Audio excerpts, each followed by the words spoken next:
And so, Professor Moon, I want to start with you. So, the convention center right behind us is where the world leaders are currently gathered for the economic leaders meeting. How do you think the meeting will play out, and can we expect to see any notable outcomes throughout the two-day meeting? Well, this year's APEC in Gyeongju carries a great deal of symbolic and strategic weight. It has been 2 decades since Korea last hosted, and this year's meeting takes place amid significant global uncertainty, such as the erosion of rule-based trade system, deepening protectionism, and realignment in global supply chains. So since the Bogor Declaration in 1994, the APEC's vision has been an open and free trading system in the Asia Pacific. But recent years, we have seen advanced economies step back from their leadership role, and government turn inward in response to domestic pressure.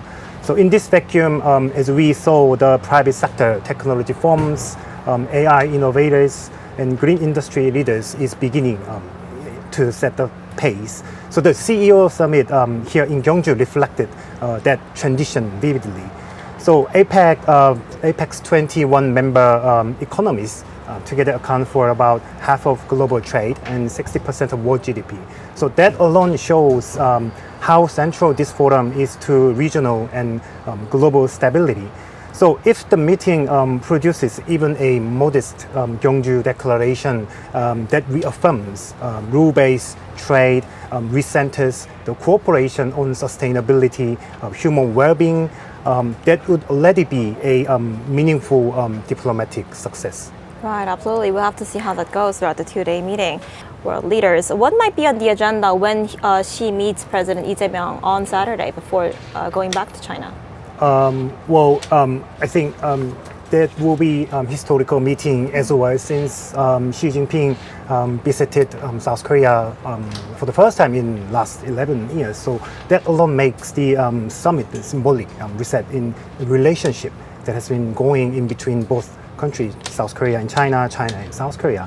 So economically, as President Lee mentioned a couple of days ago, the Lee administration would like to update the FTA, Korea-China FTA, and want to more cooperation in the sector in AI, semiconductors, and green energy.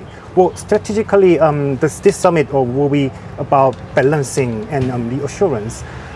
So President Lee will seek reaffirm that Korea's engagement with China is complementary, not contradictory, with and its alliance with the United States. And there was a surprising moment that the U.S. Government approved the building nuclear-powered submarine. So that will be some kind of tricky issues, but it's not likely to discuss on the table in honest way. Right, we'll get to that in a moment. And before that, while Chinese President Xi Jinping was here, he also met with U.S. President Donald Trump, and they agreed to sort of ease tensions, with the U.S. Promising to lower tariffs on China, and China promising to sort of ease and pause export controls on rare earth minerals. So what's your take on that? Do you think the trade tensions have now been completely resolved? Well, it might be hard to say that the tension was completely resolved. Well, I guess the atmosphere and then the results were sort of positive, but the substance remained tentative, I guess.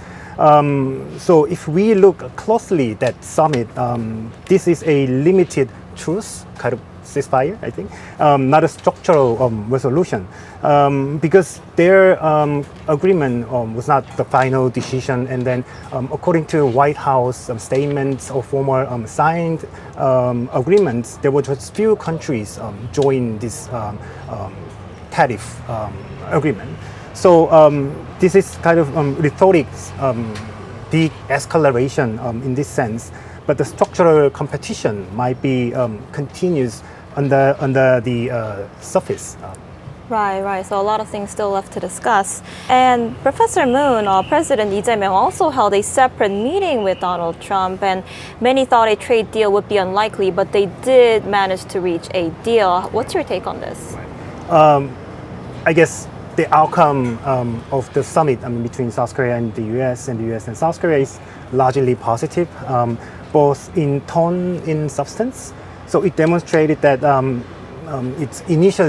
despite its initial skepticism, Seoul and Washington were able to produce tangible progress and, more importantly, restore momentum to the economic alliance. So I checked both statements from Blue House and White House, and from Washington's perspective, I guess this summit was about success story in economic diplomacy, as we see from Donald Trump's atmosphere. And from Seoul's side, the emphasis was on more about stability and sustainability. So what is remarkable is that two different narratives actually complement each other. For the US focused on the scale and strategic ambition, South Korea focused on structure and the safety. So together, I guess they represented a maturing alliance that combines opportunity and responsibility. Of course, as we often say, the devil is in detail. So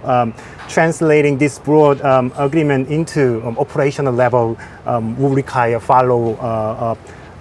coordination in a serious way on technology transfer, like industrial participation and fiscal transparency as well. Right, it came to us as a surprise, especially because they have been in negotiations for months now, Right, and yeah. it was good to hear that they were able to